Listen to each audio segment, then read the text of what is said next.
Welcome to the commentary booth, where we watch and you guessed it, commentate on the week that was in movies and TV. I'm your host and play-by-play commentator Jamie Apps, and each week I'll be joined by a rotating cast of colour commentators to help you find your next viewing treat. This week I'm joined by a film and TV producer who lists their favourite movie as, last time we spoke, American Gangster, and favourite TV show as Game of Thrones. I assume they're probably still pretty similar, but welcome back to the show, Casey Zeiders. Thanks, man. Yeah, appreciate it. I'd say those are probably still top of my list on that. I'd throw in He Got Game as one of my favorite movies, especially since we're going to be talking about a sports movie here today. That's kind of, the top of the top for sports movies for me is He Got Game. Very nice. And last time we spoke, you were about to put out the History of the Black Quarterback documentary. How did that end up going for you? It was great. It's actually called Evolution of the Black Quarterback, and That's the it's one. on Amazon Prime, hosted by Michael Vick. It was awesome. We had a premiere for it at the Apollo Theater in New York, which was one of the coolest things I've ever been a part of. That theater has so much history to it, and we actually got nominated for some Emmy awards, some Webby awards, pretty much every kind of award we got nominated for. We didn't win an Emmy on that, unfortunately, but we did win a few Webbies for it, which was pretty cool. Very cool. Yeah, it's even on Prime Video here as well, so people can check it out. Oh, is it? It's not, yeah, it's Yeah, everywhere. It's definitely pretty check cool. it out. See my name there in the credits as producer for that one. It was my first like big documentary that I got producer credits for. I was with the NFL for 8 years before that producing, and we didn't put out huge documentaries like that. So that was really cool to finally get my name on something big like that.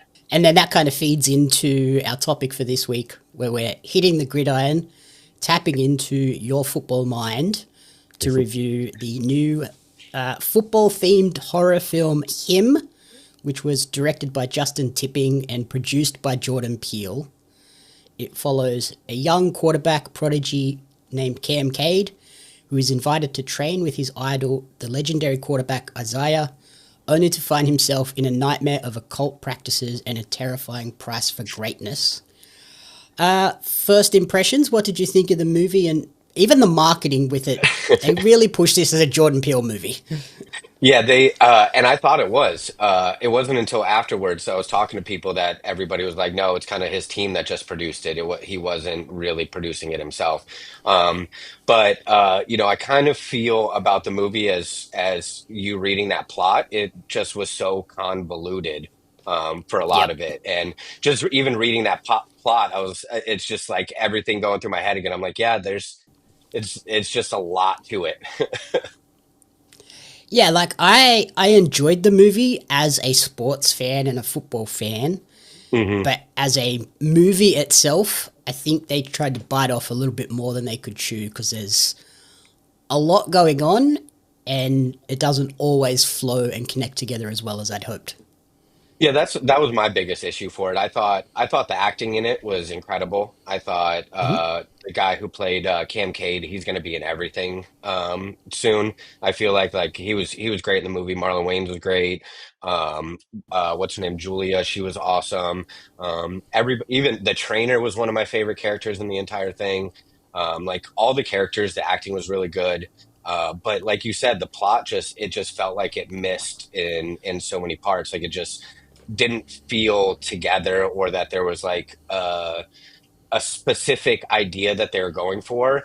To me, it was like, here is every football cliche, and we're going to take it to the highest degree and just throw all of that at you. Yeah, like it wasn't so much, this is the core of it. It's just, yeah, like you said, a little bit of all of the football cliches, the bravado, the social media stuff, the The footballer's sacrifice. religion. Yeah, yeah, religion, faith, family, football, like sacrifice, all those things like that. It's just like was like, okay, this is what quarterbacks say, but we're gonna show that to the highest possible degree.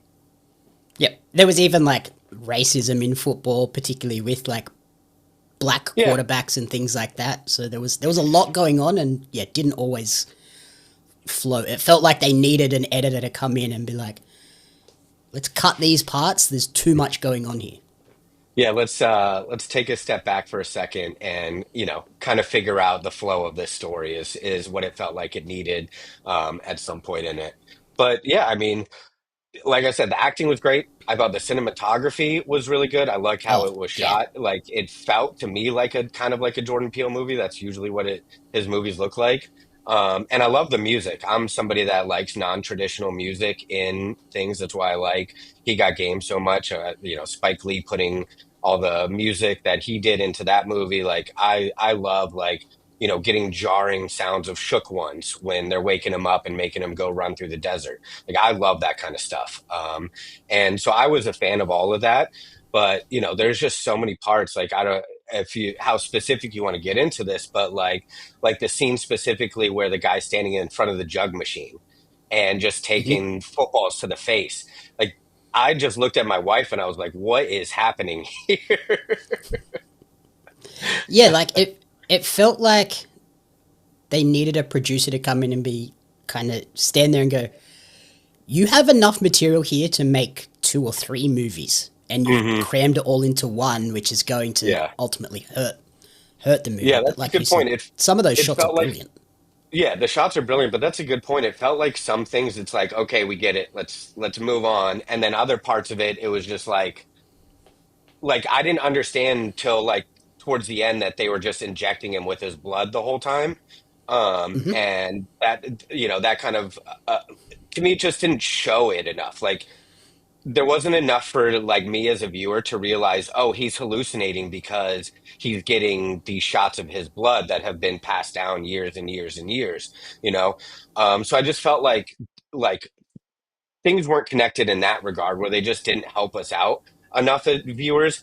Even like the very beginning, uh like for me The and you as a injury, football well besides the injury like the combine and everything like that like I'm like if that's the top quarterback in the league and this guy is or top quarterback in the draft and this team has won x 8 straight Super Bowls, they're not getting the number one pick.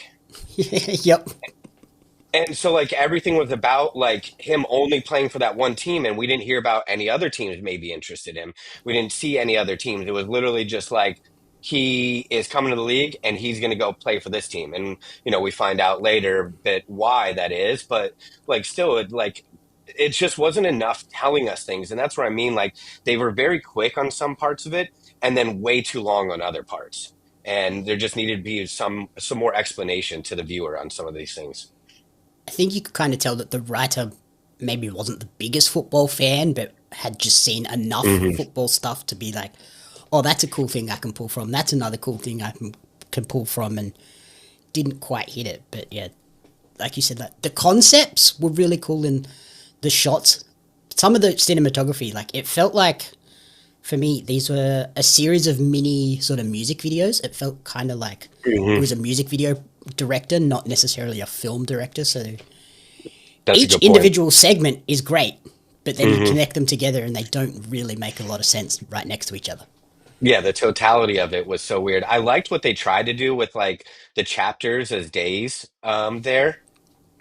So I like what they tried to do with a lot of things and yeah, I think you kind of nailed it there. It's like everything by itself was good, but the totality of it and all put together was just felt disjointed to me.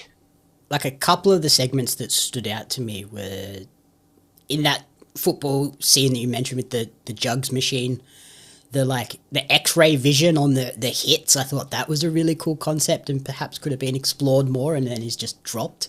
Yeah, that was one of my issues too. It's like I think there was I think a show or like the Blitz video game, like one of the last ones did that similar to that, where they kind of just showed the X-ray and showed like what injury was happening. So I liked that when I saw it, and I was like, oh, that's really cool. That's like a throwback, and then never did it again. Like one of the things that we always learn while I was putting things together is if you're going to do some crazy effect like that, you got to repeat it at least a couple times. And yeah, we just saw the once of him just shattering somebody's brain, and that was it. Yeah, and like it kind of goes back to the injury as well. Like we see the injury happen, and it kind of alludes to what happens, but it never really pays off and gives you the explanation of like this is exactly what happened, and Hmm. because I read a synopsis and they said that he was attacked by a fan, and I was like, what? No, he wasn't. What Mm-mm. is The happening? the starting quarterback, like the first quarterback. Yeah, Oh yeah, no, no, no. He got hurt on the field in the final play of the game, yeah. and then yeah, And that's what then I and had. then Cam like gets attacked at the Yeah, training thing, and they're like, oh, he was attacked by a fan. I was like, no, pretty sure it was like a demonic entity. yeah, no, they said at the end they said that was one of their guys that planned the whole thing to injure him to make him fall in the draft and make him fail the combine and everything like that. Like that was their whole plan along, and their dad had signed him up for all of this, and this was the sacrifice and everything like that. But yeah, that was what you mentioned with the injury was kind of my issue too. Is like I thought at some point they were going to be Marlon Wayans was going to be like, yeah, my leg was completely shattered, but I, made a blood oath to the devil and now my leg is fine. He just was fine. He was fine, and then we find out all this other stuff. He was already with the entity and the Yeah, occult yeah, pact, but was doing terribly. I thought they were yeah, supposed to make him the best.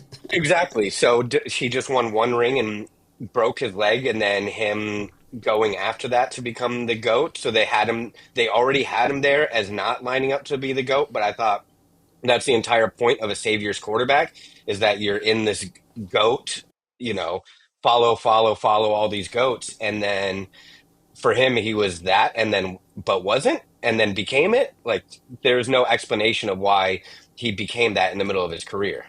And then there was one other shot towards the end where they essentially frame Cam Cade as Jesus at the Last Supper. I thought that was That really shot cool was so symbology, but cool. That was one of the coolest shots I've ever seen. I'm glad you brought that up. I completely forgot about that. And as soon as I saw that, I like almost started clapping in the theater. That was just a really cool shot. That was awesome. and in terms of like from a producer's perspective, when somebody comes to you with these like this is an iconic shot that I want to get in this, do you try and build the story around that, or do you come in and the shots kind of come later as you've got the story? I would say it's a mix of that. Like while you're planning these, big thing is as soon as you're thinking about what you want to do and the project it is, you start talking to your, we call him a DP, it's a director of photography. You start talking to your DP and figuring out the kind of shots you're looking for. And you start sending some examples. Hey, I like this. I like that. What can we do?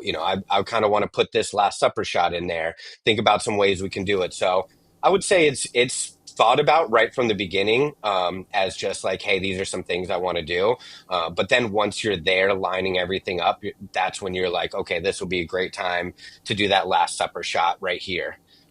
So I think it's a bit of a mix, but a lot of that discussion is thought about at the beginning when you're starting to plan everything and how you want the entire project to look. Okay, yeah, that makes me question even more. Like, were they just too close to this story and were unwilling to adjust on the fly? Yeah, I'm not really sure, It would have been cool to kind of see their thought process for a lot of that and why they hung on some of those and why, they put that shot in there. Because they kind of referenced him as kind of being a Jesus, even towards the end after the Last Supper shot when he's like killing all the, demons and everything. And there's a lot of shots where you see the sun glaring behind him and they've got the low angle look and so it's like a lot of that. Yeah, um the arms out, like yeah, crucifixion ex pose.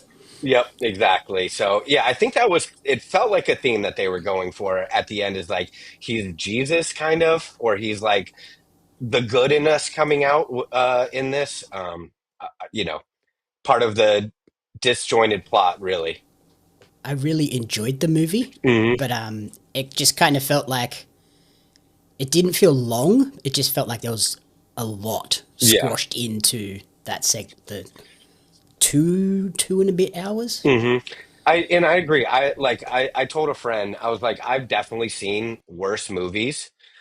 It's not like it was a horrible movie, in my opinion. It just wasn't a good movie. There's just a lot to it, in my opinion, and kind of what we keep saying is that. It's just hard to describe the kind of movie, and also like a part of me doesn't like saying this with it because we're in a world where everything is like sequels and remakes and things like that, and this is an actual original idea, and that's what I really liked about it, and that's what I was like wanting to go see it for, is because you and I talked about it as soon as that first trailer dropped. We were like, a football horror movie, what is this? And so like Hmm. the idea perks your ears up. It's a new idea, nobody's done it before. So I hate like wanting to be like, well, it wasn't a good movie, because then people are going to be afraid to do new things, and I think we're already kind of in that as it is. Um, so I hate saying that, um, but it just wasn't a good movie, you know. But I like the idea, Yeah, and I like that they tried something. Is kind of my long-winded point to that. yeah. Like the football horror concept that hooked me, Yeah, and then their sneaky marketing of dropping Jordan Peele's name. I was like, okay, I'm 100% in. exactly. I wish they hadn't done that because that set the expectations really high for a lot of people. I think as well. Yeah, I agree. And even while I was watching it, I was kind of like, some of the shots and the music felt like a Jordan Peele, but not everything felt like it. And I was watching it, I was like, interesting. It's a little bit different than his movies. And then I find out afterwards, it's just kind of his team that produced it. And then in terms of kind of the portrayal of football, obviously as someone who has previously worked for the NFL Network, has produced football documentaries, how did you think it did in terms of the gladiator analogy as well, which is another element that they brought in, and like the portrayal of how much people sacrifice for football? Yeah, I think that is a huge part that they kind of nailed with that, but still back to our like original thing that we kind of talked about is where they took those cliches and took them as far as they possibly could. But those, you could have put Tom Brady into that, and I would have been like, yeah, that's probably what Hmm. he did. He probably drank some blood to be, seven-time Super Bowl winner. So I while I was watching it, I kept picturing that as Tom Brady, and just kind of being like, yeah, I could see Tom Brady being this crazy, and I that part of it, like the sacrifice, the gladiatorness. You hear LeBron James, you hear Tom Brady, you hear all these greatest of all time, these goats, which are what they are in that, they all talk about that, the sacrifice, like the crazy life that they live, being in hyperbaric chambers, all this recovery thing that they do. So I thought they like nailed it with that. But again, it's just that they just went to the furthest possible degree where, you have crazy fans that worship you and you're murdering them and you're drinking blood to be there. Like, and maybe Alex Guerrero did give Tom Brady some, blood from ancient history of Johnny Unitas or something like that, and that's why he was great. Yeah, like I enjoyed that one. Like that was really cool. I wish they had just pared it back and just went, okay, let's just focus on the sacrifice people are willing to make and Yeah. not bring in all of these kind of other elements. But the fandom, like ignoring the noise of social media, was really cool. And Hmm. yeah, Tom Brady was obviously the person that they were echoing with the Isaiah character. Hmm. Who do you feel the Cam Cade character was most reflective of? Huh. That's a good question. I got a Um, lot of Cam Newton just from his kind of wardrobe. yeah, I like Cam Newton. Trying to think of quarterbacks that have been drafted recently. I want to say almost like Cam Newton or maybe like a CJ Stroud. Maybe that can kind of fit into that. Um, just kind of, highly rated quarterbacks, that family guys that go about their business and get thrown into this world. Um, who else? Maybe a Bryce Young better than a CJ Stroud, actually. Another number one pick from that draft instead. That's like kind of the closer one. Because Bryce is kind of a quieter guy, and it seemed like Cam was more of like a quiet family guy leading up to this happening. And then the other character, Marlon Wayans as Isaiah. What did you think of his portrayal? I thought he was awesome in a very different role than we ever really see him in. 100%, dude. He was so good in the movie, in my opinion. Like that's where I think, like, where I really do like the movie. Like I said, is just him and Cade. Their synergy together was just so good on camera. And I thought Isaiah was great. didn't even Marlon Wayne's Isaiah.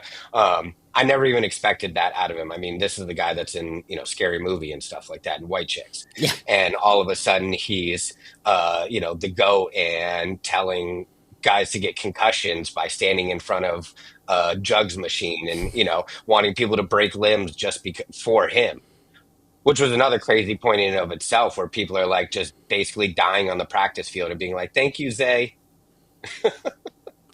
Have you sort of witnessed any sort of crazy training where people are pushing the limits in your time covering the league? Man,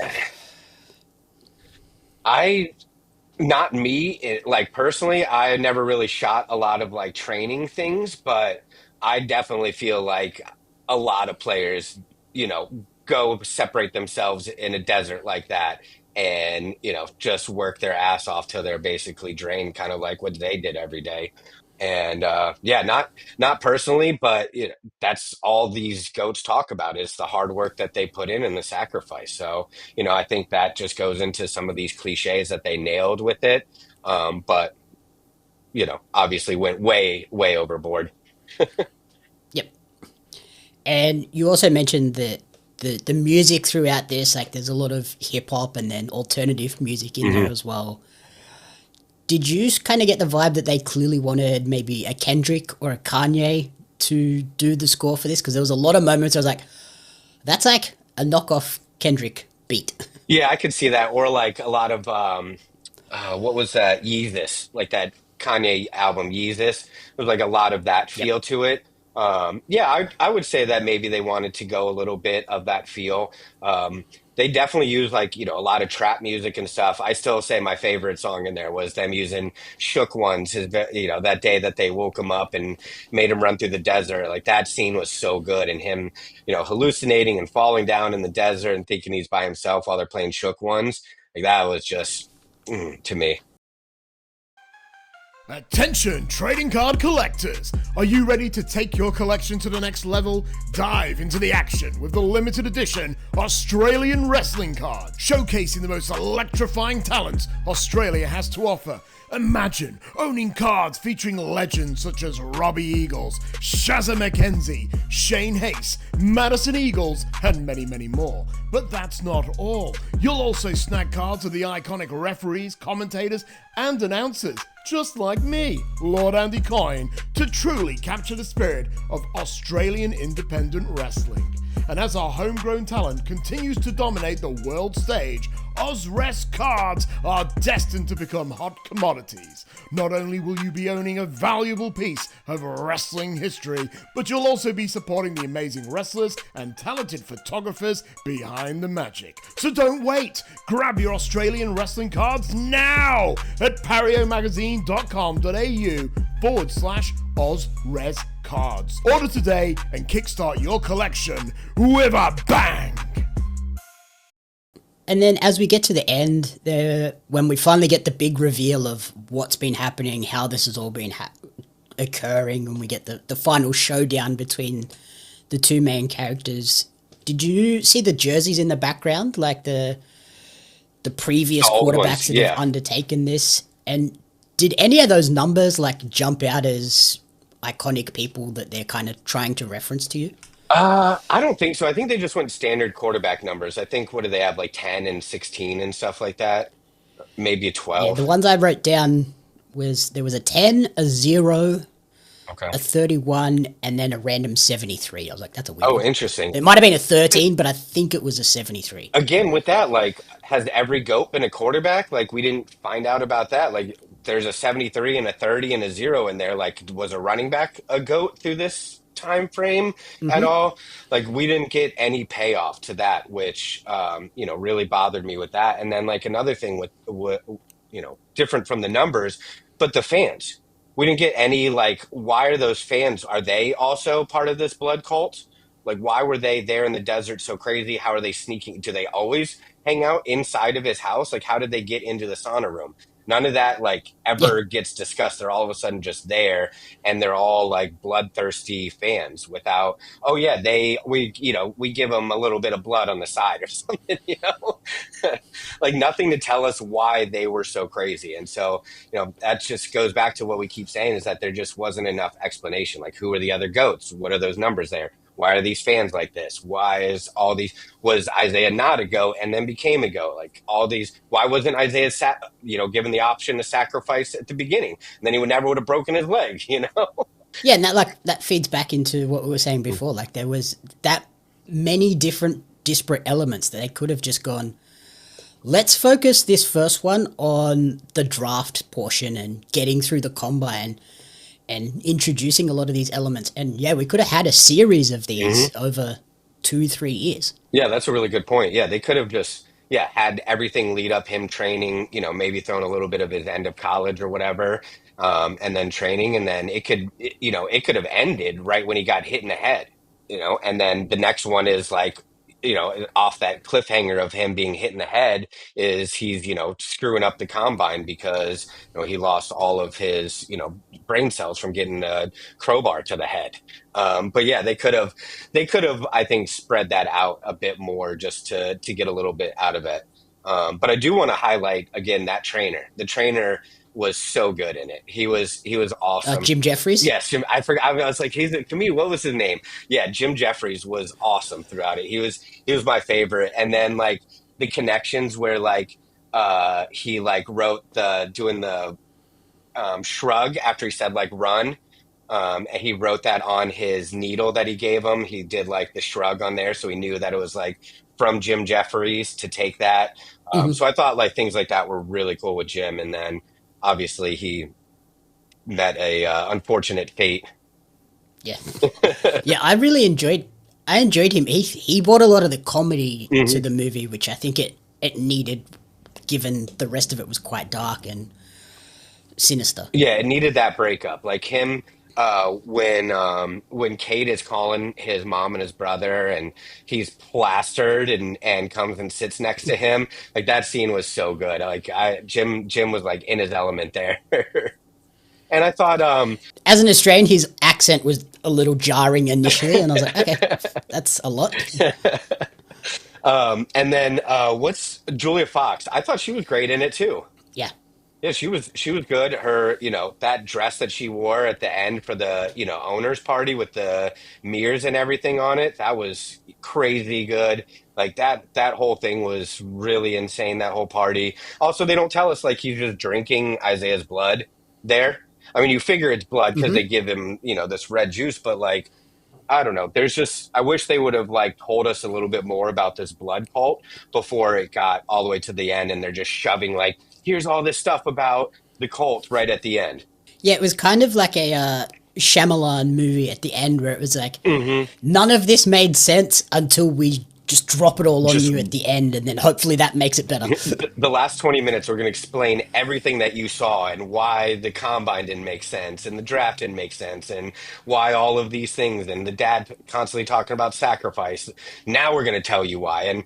And I get like that's part of, producing and storytelling is you don't want to give everything away at the beginning, but also at the same time, you need to explain some things to the viewer. Like there was a lot of assuming in that movie. I felt like that as a football fan, and as I think football fans are who they're trying to get to watch it, that like the first 10, 15 minutes, I was like, what is this? Like, that's not how the combine works. That's not how the draft works. That's not where are the other teams? We're not hearing about them.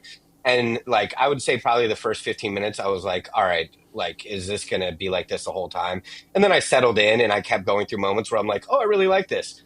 Okay, that's weird. I like this, and Yep. back to our original point where it's like it felt like a bunch of mini movies or mini music videos that were really good and then weird and really good and weird, and then just the totality of it just didn't really click. Yeah, I think that's like the ultimate description of how this movie feels to watch it. You go, awesome, what the heck is happening? Awesome, what the heck? Yeah, that's It's a exactly real it. roller coaster of a ride. It is. That's the first thing I said to my friends when after I saw it, I texted it. I was like, I just watched this roller coaster. I'm still processing how to understand how I felt about this movie, and I'll get back to you all on it, basically. Because it did. It took me like I was probably talking to my wife about it for, the rest of the day, just thinking about other things. I was like, oh, this was awesome, but this was weird. This was awesome. This was cool, but it just, yeah, it just missed in the full aspect of it. Yeah, that's always a weird feeling when you walk out of a movie and go, I don't know, I don't know how to feel about Did I that. like that or not? I don't know. Whereas, like, you go back to Jordan Peele's like Get Out, Hmm. and I felt weird about it, and then it clicked, and I loved it. Yeah, But exactly. at least when I walked out of the theater, I knew I loved it. Yeah. Yeah. No, this you walking out and you're like, okay, I'm gonna need to process this for a little bit. Yeah, even as I was leaving the cinema, we were going down the elevator, and the people in the elevator with me were saying, like, yeah, I'm still not sure what I just saw. I was like, Yeah. yeah, it seems about right. I feel like that's probably going to be most people's reaction too when they see this is that it's going to take you a little bit. I even I texted my buddies like a review of what I felt of it, and even the next day I had to go back and be like, I'm amending this. I have more thoughts on it and had to write like more about it because it really does take a long time for you to like think about everything that happened. And same way with watching the movie, you go through waves of it, and you're like. I was just telling my buddy, I was like the jugs machine scene was so dumb, and like you'll think about one of those scenes and you're like, what the fuck? And then you'll think about the Last Supper shot, or some of these other things that they did really well, and you're like, yeah, I love that, I love the music, I love this scene. And then you're like, well, what the was this? And so yeah, Yeah, even yeah. Why afterwards, did they do that? yeah, even afterwards, still think it takes a while to process it, just the whole movie. Especially because I wrote down as I was watching it just theme, like dot points, and I Hmm. had like twisted interpretation of toxic masculinity with the father, and just like that's what a man does. Yeah. Obsessive fans and the cult of sports fandom, which is pretty true. Like there are some fans that take it way too far. You're talking to me while I'm wearing a Jaguars hat and a Jaguars shirt. So yeah, I'm in that cult fandom as well. So yeah, they definitely hit a lot of those themes. We also had like football as religion. There was moments in this where I was like, okay, that's a great theme. Let's follow that, and then it kind of dissipates. Yeah. Brutality of football and concussions, like it's obviously a big talking point. Hmm. The occult, the cost of success, sacrifice, and then performance enhancing drugs with the blood stuff. Hmm. And then like for you as someone that worked on evolution of the black quarterback, the racism in football element, particularly for black quarterbacks, how do you think they did in terms of portraying that, and did they do that well? I felt like that they didn't dive into it as much as I think that they wanted to. I don't know whether it's like, somebody told them to dial it back a little bit, obviously with a lot of things that are happening in our country. And so I don't know if they told him to dial it back. One thing that I wanted to bring up that I loved the quote where he was talking about, black quarterbacks can't be good; they have to be great. If they're, Mm-hmm. whatever the line was, if they're good, they're bad. If they have to be great. And I heard that constant theme when I did that documentary. Everybody, Jalen Hurts, Colin Kaepernick, Vic, Warren Moon, every single one of these guys brought that up. We have less reps, and more is expected in those less reps. And less reps, less opportunities, more is expected. Whereas, like a Chase Daniel was never good as an NFL pro, but spent 15 years as a backup. Whereas, like, an EJ Manuel is out of the league in 3 years. So, I Yep. thought that they kind of danced around it and had one really good line about it, but I don't think that they went into it as much as they probably wanted to. It felt like, Last couple of things I wrote down. If this movie ended up being a huge deal, which so far it's not, they had a $27 million budget, so far made $22 million Mhm. back. I think if this had been a big deal, that Saviors merch, the jerseys, the helmets, the shirts, the flags, that would have been everywhere because that stuff is cool. Yeah, no, and I think that goes back to your original point. If they would have just made this like a trilogy, and the first one is about Cam and his dad watching Zay win all these Super Bowls, and then getting ready for the draft, and that's the first one is literally just his childhood and watching they win everything and then getting prepared for the draft, and then it ends, right after he gets hit before the combine or something like that, or it ends, him walking into Isaiah's house or something like that. Well, they could have just extended this a bit more, explained some things in a bit more detail, and then they would have sold the crap out of Savior stuff like that. San Antonio Saviors is just a cool name. So yeah, Yep. yeah, I'm with you. I think if they would have let some of that breathe a bit more and kind of made this into even two movies, then they probably could have marketed that and promoted that stuff a bit more. Yeah, like I loved the Savior's helmet at the Hmm. training facility and like the jersey and everything. Really cool. Yeah, it was super And cool. then the league is the USFF. Is that not a league Uh, currently? no, USFL was That's the the one. league. Yeah, USFL, UFL. I think they combined to make the UFL or the XFL. I can't keep up with these spring leagues anymore, but I think the one spring league around is called the UFL now. Okay, yeah, that makes sense. I remember I saw it and I was like, I thought that was already a league, but I Yeah. assumed it wasn't if they were using it in this movie. But I remember it being similar. Yeah, yeah, and that's when I was watching it, and you start seeing San Antonio Saviors and things like that, and you're like, yeah, that makes sense that the NFL probably wouldn't give them a license for a blood cult horror movie. Yeah. Do you have any insight into how involved the NFL even was with this? Did they have kind of any input or any I say? I don't think they had it. I don't think they were involved in it at all. I Yeah. from my experience working with them quite a bit, and even as a partner today on a lot of our projects, it doesn't kind of feel like the world that they want to live in. Just the injuries, performance enhancing drugs, like all that sort of stuff like that. I mean, that's the reason why they got rid of that show back in the day about the NFL. And what was it called? Yeah, yeah, like I get where you're coming from. That's the total opposite of the image that they're kind of trying to portray as good, clean, safe sport. But yeah, Playmakers is what it was called, and it was very similar in that where there's a lot of things that the NFL doesn't want to highlight in that, and so I don't think they had anything to do with that. I'm interested to see what their reaction. I guess they're kind of just ignoring it, Yeah, which I is would kind say of they their probably, mo. yeah, they'll just ignore something like that. Like if they would have thrown a shield in there, or they would have been the Dallas Stars. Well, that's a hockey team, but like something close to their licenses, I think they probably would have cared a bit more. But that seems like a movie that they just want to ignore. I imagine the lawyers for this movie had a lot of work to do in the writing and making sure we weren't stepping on anything too close. Oh yes, absolutely, for sure.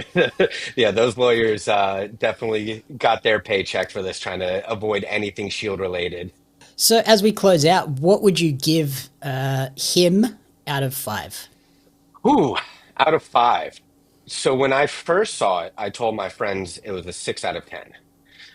So if we're going five, I'm just gonna go right in the middle at three then, because I don't think it was a bad movie and I don't think it was a good movie. I mean, it was a fine movie. There was a lot to take in. There was a lot thrown at you, especially in the last 20, 30 minutes of it. A lot being, thrown at you, of catching everything back up that they didn't explain. But as we've said this whole time, is like there's a lot of things that you can like about it. I like the acting, I like the music, I like a lot of the shots that they did. And just the fact that it's like a new creative idea, and I don't, I'll hit that again, is that I don't want that to be lost in this, is that they tried something, and people are afraid to try things today, especially in movies and TV and cinema. And so it's, to me, I respect that they tried to do something. I think that they needed to do it, a little bit, a little bit better, with lack of a better word. Um, but it was there. The bones were there for something good. It just, the full execution of it didn't totally land. But there's parts that you can watch and enjoy in that movie for sure. Yeah, I'm right with you. I sat at a three for this as well. As a football fan, there were things I enjoyed. As a Jordan Peele and a horror fan, there were things I enjoyed. There was just a bit too much going on. I think like we said, this could have either been a trilogy of films or maybe even a TV series where they could have had a little bit more time to dig into different things. I thought there was a lot to like and a lot to kind of just be confused by as well. Yeah, I didn't even think about that. That as a TV series actually would have been really cool because then you could have really spread that out and let that breathe. And we could have seen, Cam growing up and Zay winning all of these championships. And, we could get, Zay going into the blood cult at first and seeing a little bit of what happened after he broke his leg. Wow, that is a And really like different teams, how they're trying to deal with why has this team always got the best quarterback? Why has this yeah. team always got the best stuff? Do the other teams know that they have this blood cult? Like, why don't they start their own blood cult? Yeah, exactly. There's just so many things to Yeah. potentially change and explore with this. I'm kind of disappointed that it hasn't performed well because I imagine, given that it hasn't done as well as I imagine they hoped, we probably won't see more of this universe. Yeah, that's what I was afraid of, and why I keep stressing that. I'm glad that they tried something. Is that I'm afraid with it not making money, and to be fair, it's gotten really bad reviews.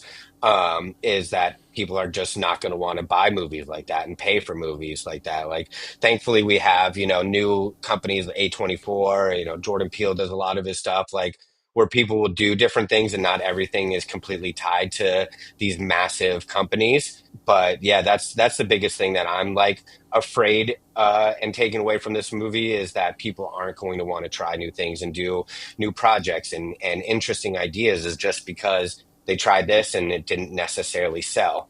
Like, I wouldn't say run out to theaters to see it, but I would say when it hits a streaming service, if you have any interest in horror, Jordan Peele, or football, it's worth at least watching for that Oh, element. yeah, absolutely. I wouldn't, like I said, I've seen way worse movies. I've paid for way worse Oh movies. yeah. Like, if once this movie hits the streaming site, everybody should absolutely go watch it. Like, it is well worth your time. It's not a terrible movie by any means. It's just a lot. And that's the best. It's a roller coaster and it's a lot. And I think that's kind of like the best way to describe it is that you're going to get a lot thrown at you.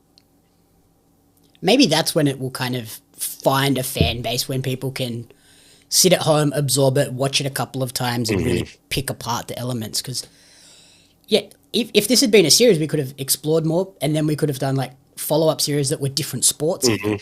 Yeah, dude, that's a good point. Yeah, like maybe that owner owns a hockey team and he also does it there.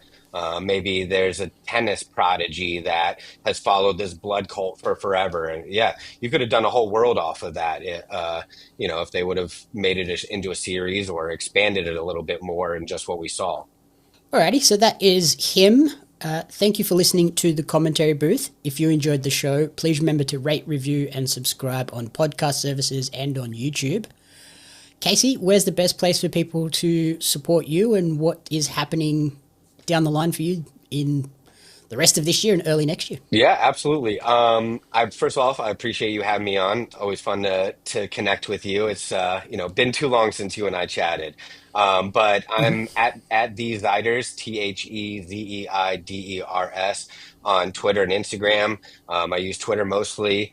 That's where you'll find me and all of my thoughts on wrestling and Jaguars related I was going to say, be topics. prepared for a lot of Jag stuff in the next few weeks. Yeah, but now you've kind of mentioned at the beginning, I work for a company, Smack Entertainment and Smack Productions.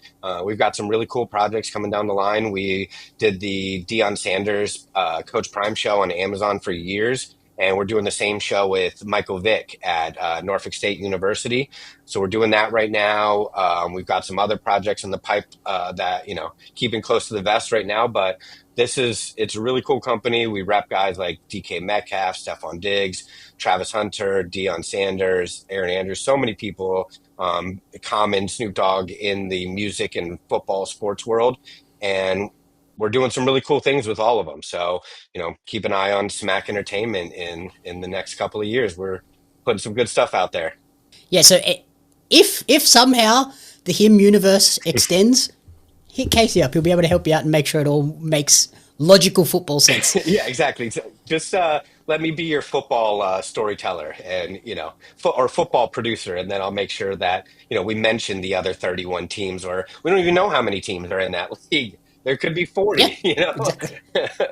But yeah, I'm available, Jordan Peele. If you just want to hit me up anytime to go through the football aspects of any upcoming horror football projects, I'm in.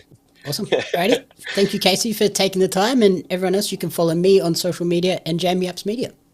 Thanks, Jamie.